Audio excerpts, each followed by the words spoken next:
Les amis, aujourd'hui on se retrouve pour une nouvelle vidéo, une vidéo Ikefoué. Non, plus sérieusement les amis, aujourd'hui on se retrouve pour une vidéo débrief.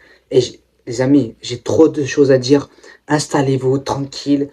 Je vous ai mis dans l'ambiance un peu Ikefoué, un peu espagnol, un peu la roja, bref, comme vous l'avez vu avec la musique.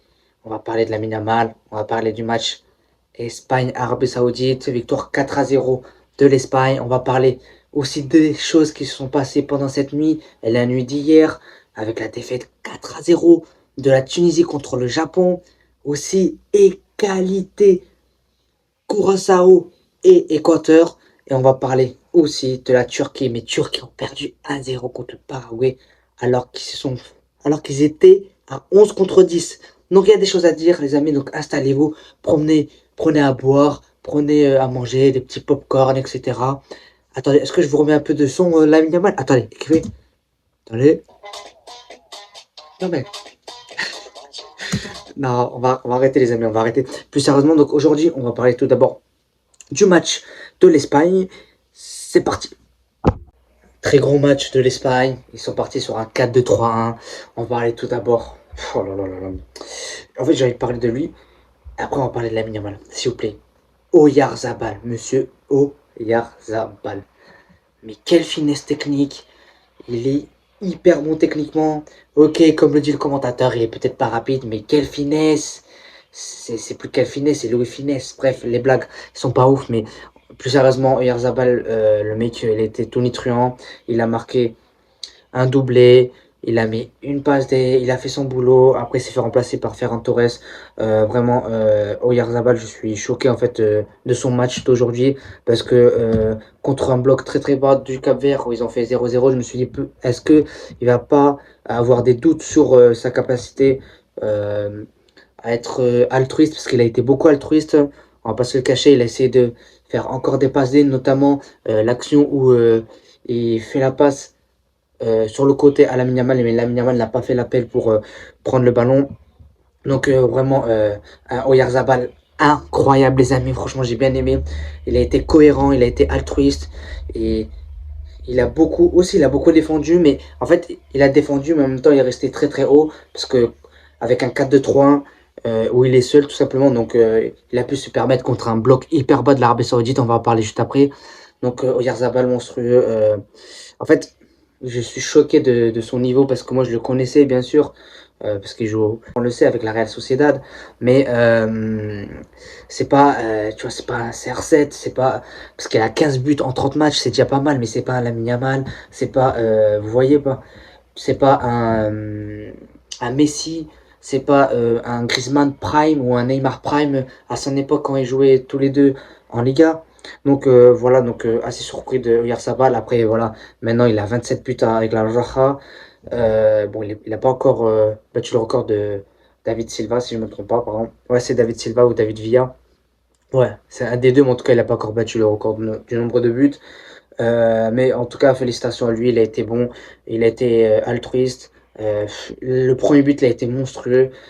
Pour vous la décrire, passe normalement, si je ne me trompe pas, passe de la tête de, si je me trompe pas, est-ce que c'est pas de Pedri?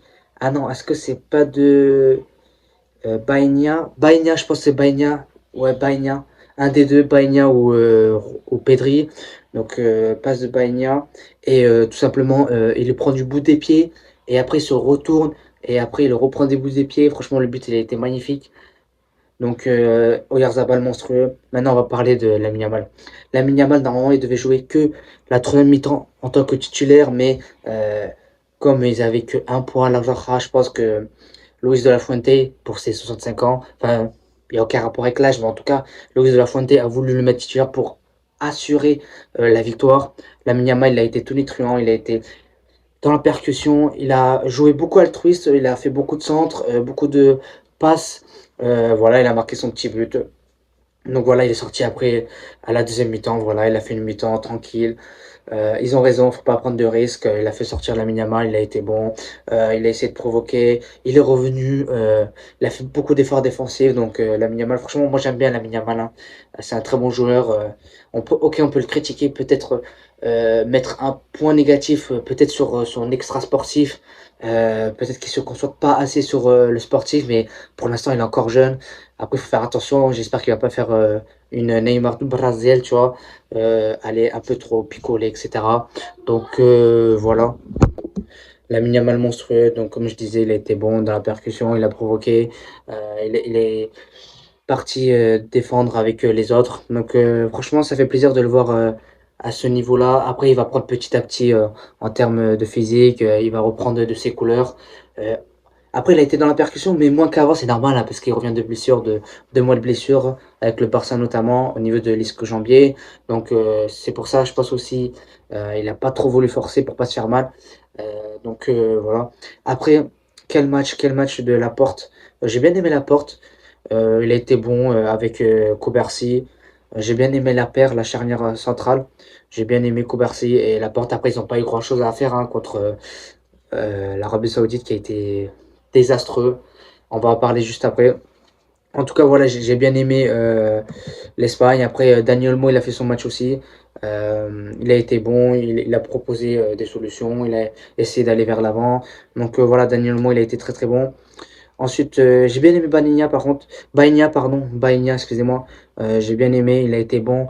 Il a été dans la percussion, il a essayé d'apporter de la vivacité. Il a fait beaucoup de centres. Franchement, il a proposé beaucoup de solutions offensives.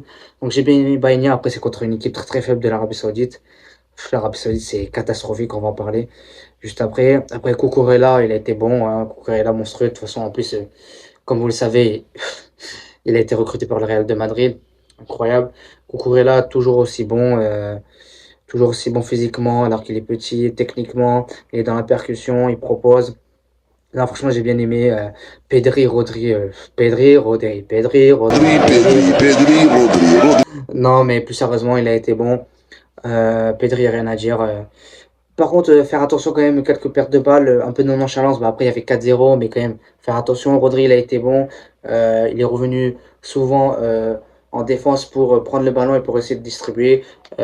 Pedri, il a plus eu un rôle presque de numéro 10 parfois dans certaines actions offensives où enfin, il revenait défendre, mais pas tout le temps. Alors que Rodri, il était plus en tant que 5 on va dire, un peu avancé mais voilà, non, franchement, ils ont bien joué, ils ont bien coopéré ensemble. Ça, c'est une paire, pour moi, centrale, hyper cohérente, excellente.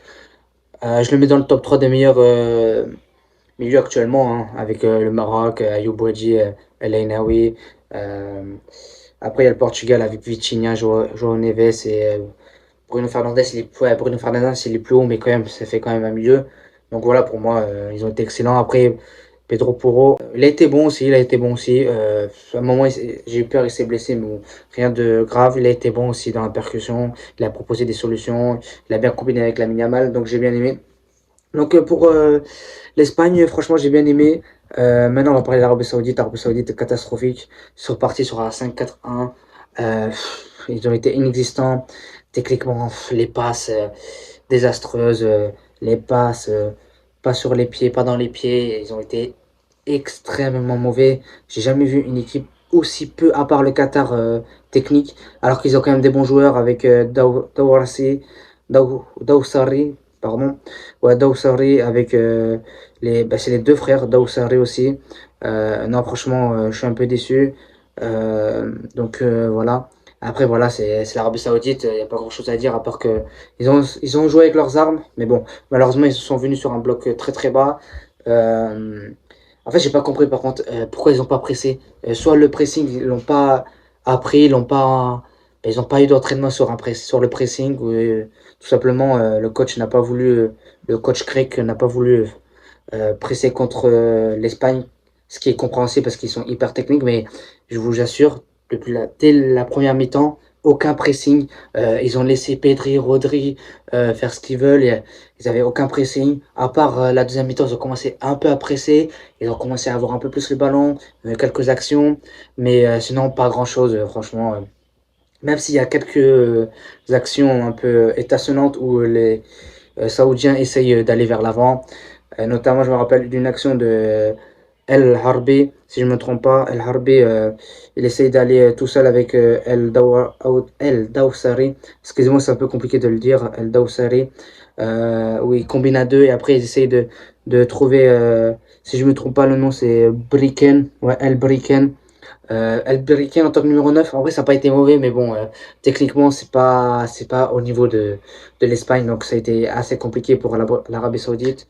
Donc voilà, pas grand chose à dire à part que l'Espagne ils ont été tonitruants. Normal, c'est contre l'Arabie Saoudite, donc voilà. Ils ont été bons, ils ont été efficaces. Hâte de voir contre une plus grosse équipe, déjà contre l'Uruguay, on va voir. J'espère que les Uruguay vont faire quand même un bon match contre le Cap-Vert, si je ne me trompe pas. Pour l'instant, ils sont à 4 points. Je pense quand même l'Uruguay vont gagner contre le Cap-Vert. Attention. Mais voilà, donc première mi-temps et deuxième mi-temps en faveur de l'Espagne. Un peu meilleur pour l'Arabie Saoudite pour la deuxième mi-temps. Après, quand même, en termes de possession de balle, 67% de possession de balle pour l'Espagne et 33% de possession de balle pour l'Arabie Saoudite. Donc ça a été pas ouf. Mais voilà, franchement, j'ai bien aimé voir l'Espagne à ce niveau-là. Donc tout simplement, ils ont été cohérents. Donc maintenant, on va passer au match malheureusement du Japon. Du Japon et de la Tunisie. La Tunisie, ils ont été mauvais. Franchement, je suis assez déçu d'eux. Franchement, la Tunisie, je sais pas ce qu'il faut vous dire ou je sais pas quel est le problème. Il y a des soucis en interne, c'est sûr. Même Romain Molina, il a fait une vidéo sur la Tunisie, etc. Mais franchement, un peu déçu d'eux. Alors qu'ils ont des très bons joueurs. Ils ont Hannibal, ils ont Sad, ils ont Touneki, si je me trompe pas. Ouais, c'est Tounekti, ouais, Tounekti, j'ai bien aimé. Ils ont quand même Ben Slimane, ils ont Talbi, ils ont des beaux joueurs, mais malheureusement, une perte d'identité. Ils sont partis sur un 3-4-2-1. C'est rare, c'est rare, mais ils sont partis sur un bloc très très bas. Ok, c'est cohérent de partir sur un bloc bas contre le Japon, mais ils auraient dû au moins essayer, ils auraient dû essayer d'aller vers l'avant, faire des contre-attaques. Mais malheureusement, ils n'ont pas réussi. Après, voilà, le Japon, on le sait, c'est un- une équipe qui n'est même plus un outsider, pas du tout. Maintenant, ils font partie des favoris. Ils ont été monstrueux. Le Japon, il n'y a rien à dire avec un Ueda monstrueux, avec un Ito aussi incroyable, un Sano pareil. Non, ils sont bons avec un Kamada pareil. Ils ont été bons dans l'ensemble, mais bon, franchement, il y a des remises en question à avoir pour la Tunisie. Malheureusement, ils sont déjà éliminés pour la Coupe du Monde.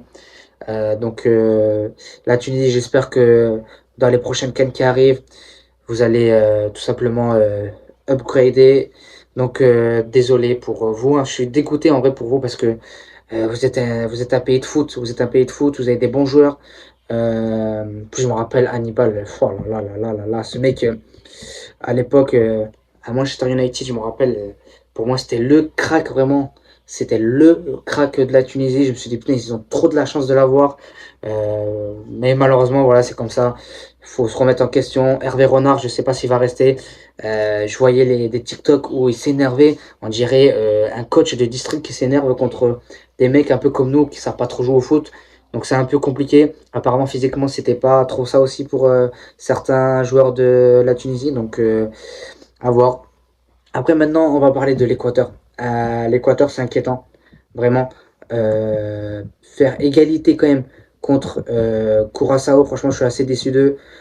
Donc on va en parler tout simplement de Curaçao et l'Équateur. Donc l'Équateur apparemment c'est l'une des favorites équipes de l'Amérique du Sud. Mais là, quand je vois 0-0 avec une possession de balle de 75% de possession de balle pour l'Équateur, c'est pas normal. En fait, on sait que la charnière défensive, il n'y a rien à dire, hein. Pour moi, c'est l'une des meilleures charnières défensives de la Coupe du Monde avec Hincapié, Pacho. Franchement, ils ont des très bons joueurs, mais quand tu vois Valencia qui n'a pas été bon, il a raté beaucoup d'occasions. En plus, il faut faire attention parce qu'après le prochain match, c'est contre l'Allemagne. Ça va pas être facile. Est-ce que l'Allemagne, ils vont euh, mettre un peu l'équipe bis, un peu l'équipe B? Ils vont faire un peu tourner, je sais pas. Donc, faire attention parce que peut-être la Côte d'Ivoire, ils vont essayer de faire un score avec contre Curaçao. Curaçao, franchement, c'est l'équipe un peu qui m'a surpris. Donc, félicitations à Curaçao. Ils ont joué bloc bas, c'est normal, hein, contre une équipe, contre l'Équateur, avec un tel niveau. Donc voilà, après, je suis un peu déçu parce qu'ils ont quand même des Caicedo, ils ont quand même des Estupinan, des très bons joueurs hein, qui jouent en Europe. Donc un peu déçu. Donc tout simplement, l'Équateur, c'est un peu inquiétant, mais bon, j'en doute pas. Je pense qu'ils vont essayer de faire un gros match contre l'Allemagne. Maintenant, on va parler malheureusement de mes frères. C'est triste à dire. C'est triste à dire de mes frères turcs, tout simplement. La Turquie qu'ils ont perdu 1-0 contre le Paraguay. C'est triste à dire. En fait, je sais pas comment expliquer, mais perdre contre le Paraguay alors qu'ils sont à 10 contre 11 en deuxième mi-temps, c'est pas normal. C'est pas normal. Alors que le Paraguay, en vrai, ils ont des bons joueurs, mais c'est pas le même potentiel que la Turquie. Notamment, ils ont des bons joueurs. Ok, ils ont Enciso, ils ont des bons joueurs, ils ont Gomez, ils ont des Alonso, etc. Mais bon, c'est pas des Güler, des Yildiz. Vous voyez, donc je suis un peu déçu. En plus, il y a une stat quand même affolante. Ils ont eu 60 tirs pour 0 but et pour quelques tirs cadrés. Donc c'est des stats assez inquiétantes. Mais bon, quand tu vois qu'ils ont quand même 79% de possession et ils ont 32 tirs, et c'est abusé, 32 tirs, 32 tirs contre 7 pour le Paraguay, 5 tirs cadrés. Non, c'est inquiétant, c'est vraiment inquiétant. En termes de XG, écoutez, XG 2,17 XG, alors que le Paraguay, ils ont 0,32 de XG. Donc on peut voir qu'ils ont un manque d'efficacité. Franchement, la Tunisie, je suis dégoûté pour vous. Moi, avec des potes, j'avais pronostiqué, allez, vraiment, minimum, allez, huitième de finale, voire quart de finale, avec les joueurs que vous avez. Normalement, c'est pas normal. Vous avez un Arda Güler, un Yildiz, vous avez un, j'arrive pas à le dire, hein, un Tchana Loglu. C'est bon, désolé d'avance, hein. J'arrive pas à le dire. Vous avez des bons joueurs, donc je comprends pas. Triste, c'est triste pour pour la Turquie, mais bon, faudra se relever. J'espère que vous allez pouvoir faire une prochaine Coupe du Monde. Moi, je doute pas de vos joueurs. Vraiment, vous avez une génération vraiment incroyable. Voilà. Donc voilà, ça sera tout pour cette vidéo. J'espère que vous avez aimé. Moi, je vais aller regarder le prochain match Belgique-Iran, si je ne me trompe pas, juste après la 21h. Donc ça sera tout pour cette vidéo. N'hésitez pas à commenter, liker et dire ce que vous avez pensé un peu de mon analyse des équipes de la Tunisie, de la Turquie, du Paraguay, de l'Espagne en général, de l'Arabie Saoudite, tout ça, tout ça. Ça sera tout pour cette vidéo. J'espère que vous avez kiffé et on se dit à plus tard la team. Allez, tchuss.